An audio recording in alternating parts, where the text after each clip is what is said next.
Assalamualaikum warahmatullahi wabarakatuh.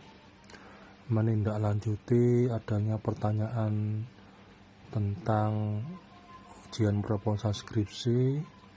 Tadi pagi yang saya upload tentang apa sih yang ditanyakan dalam ujian proposal skripsi. Ada seorang mahasiswa yang bertanya terkait dengan penggunaan diksi atau istilah-istilah yang digunakan dalam judulnya. Misalnya seperti ini, mana yang lebih tepat dalam menggunakan kata peserta didik ataukah santri, murid, warga belajar dalam judul skripsi.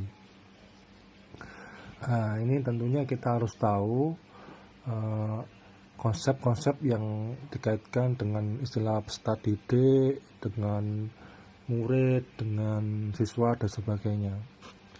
Kalau merujuk pada Undang-Undang Nomor 20 Tahun 2003 tentang Sistem Pendidikan Nasional, yang di situ disebutkan bahwa orang yang melakukan proses belajar di dalam sekolah maupun di luar sekolah disebut peserta didik. Ini adalah istilah yang umum dan general, untuk merangkum semua orang yang kemudian menuntut ilmu, baik itu di pondok pesantren, baik itu di sekolah SMP, SMA, madrasah dan sebagainya disebut peserta didik. Ada istilah-istilah khusus yang mengandung keunikan dan kekhasan yang tidak ditemui pada karakteristik peserta didik yang lain. Misalnya kita menggunakan kata santri.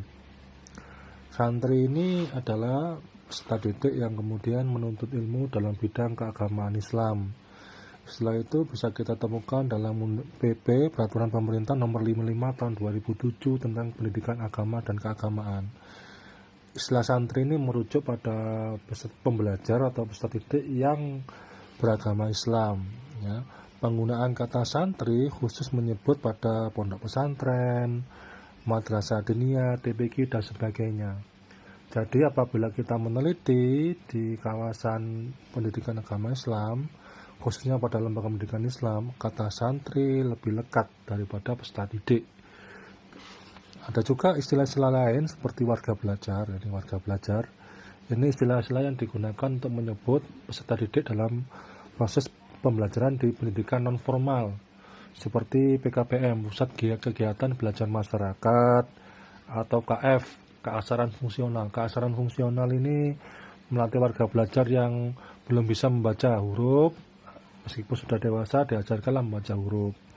Sedangkan PKBM ini biasanya terdiri dari berbagai macam layanan pendidikan. Ada paket A, paket B, paket C yang kemudian setara dengan SD, SMP, dan SMA. Secara umum istilah-istilah pendidik itu juga macam-macam. Ada guru, ada tutor, ada pelatih, dan instruktur. Nah, ini tentunya berbeda-beda terhadap jenis layanan yang digunakan. Ya. Kalau kita menyebut tutor mungkin lebih tepat kepada LBB, Lembaga Bimbingan Belajar, seperti Primagama, Ganesha Operation, dan sebagainya.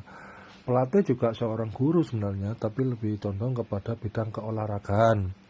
Instruktur itu juga lebih kepada misalnya senam. Nah, oleh karena itu, penguasaan konsep yang tepat juga akan menggambarkan kekhasan dan keunikan dari ruang penelitian yang kita teliti. Semoga ini bisa membantu, bisa menjawab mengapa istilah-istilah yang harus digunakan dalam penelitian skripsi harus tepat dan pas sesuai dengan karakternya masing-masing. Demikian, Assalamualaikum warahmatullahi wabarakatuh.